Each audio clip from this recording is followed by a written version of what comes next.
Hi everyone, my name is Freddy. Today we're doing Pistol 103.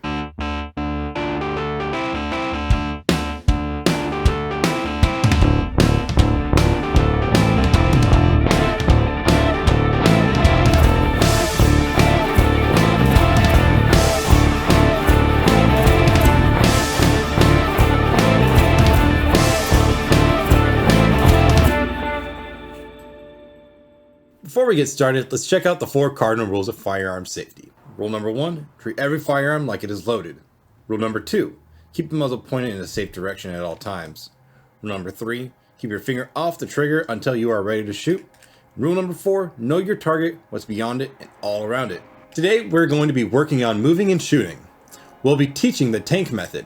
I refer to this method as the tank method because your lower body, from your hips down, will move independently from your upper body, from your hips to your neck, while your head scans similar to how a tank may move, with its main gun separately from the direction the tread may be traveling. At times while we are in motion and not actively shooting, we will remove our finger from the trigger and engage our manual safety if our firearm has one. This is to help prevent accidental discharges while we are in motion or if we slip and fall. This applies with both handguns and long guns. Another safety rule we will have in place is what we will refer to as our 180. Imagine a line that splits the range into 2 parts, downrange and uprange. Downrange will have all of your targets, and uprange will have everyone else. To keep everyone safe, the imaginary line coming out of your barrel will always intersect the firing line. Your muzzle will never be parallel to the firing line, and it certainly will never point away from the firing line. This is a rangeism that comes from competition shooting, and it is a great practice to help us observe cardinal rule number 2. Our process for moving will look like this. Safety on. Move. Identify your target. Acquire your target. Safety off. Engage your target. Scan for next targets simultaneously. Safety on when moving without engaging. If I fall while moving, I want to maintain control of my firearm and follow the cardinal rules the whole way down, particularly finger off and away from the trigger, muzzle pointed in a safe direction. As we are moving, we want to be identifying what is cover, what is concealment, and what is a barrier. Cover is something that will stop bullets, i.e. concrete walls, jersey barriers, thick trees, and engine blocks. Concealment is what will obscure, partially or fully, you from being seen by a threat. This is generally everything else in the world. A barrier is something that can slow down a threat from reaching you, but provides neither protection from bullets nor conceals your position. Being able to identify these in the world is a game you can play with yourself to improve your situational awareness. When we are shooting from cover or concealment, there are a few things we want to keep in mind. First, as we approach, we want to navigate ourselves at such an angle that it provides the max amount of coverage while still giving us a view of our targets. As we move closer, we want to keep enough of a distance from the object so that there is enough room for us to negotiate our body as we present our firearm to shoot. We want to avoid compromising our structure so that we maintain a stable shooting platform. This may happen if we get too close to our cover or concealment. We also do not want to shoot our cover or concealment. The chances of this increases if we are using a firearm with an optic of some sort due to the height over bore.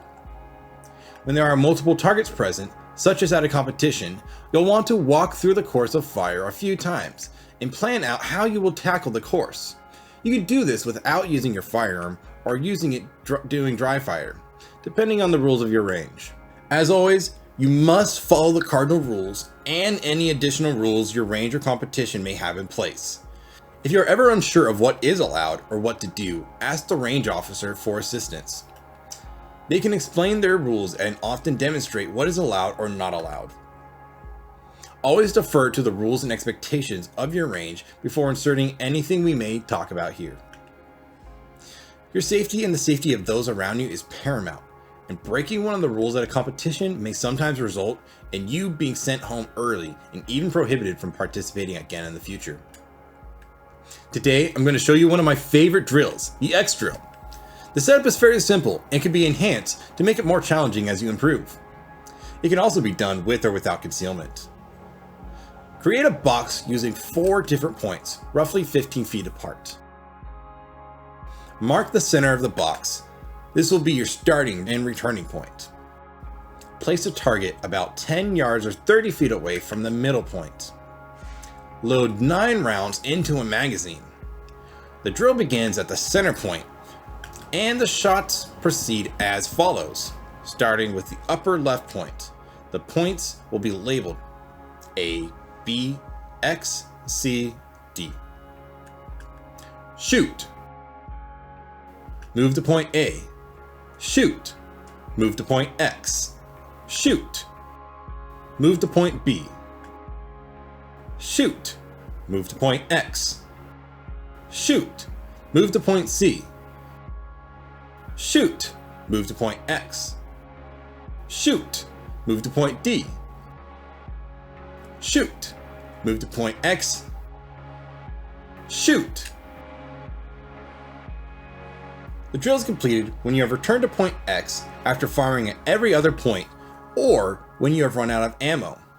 As always, try this a few times dry before running it with live ammo. This helps you get more reps without burning more money. Thank you for joining me today. Once again, my name is Freddy. Solidarity forever, and good luck, Amazon Union.